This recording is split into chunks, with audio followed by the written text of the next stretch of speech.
teka. Ready? Ready? Basa ha. Ready? 1, 2, 3. Apan?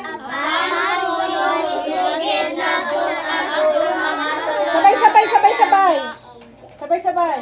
Ulit. Apan? Apan kung isugid nato sa Dios ang atong mga sala, siya ang makatarong o matinunanon sa iyang saad. Mupasaylo ngayon sa tanan natong mga sala, ug mahinlo sa natong mga kalapasan. Yun. Mahinlo ang atong kalapasan. Fon? Ano man? Kon? Isugid nato sa Dios. Oh, kung isugid nato sa Dios, ang Dios ang muhinlo sa tanan natong mga kalapasan.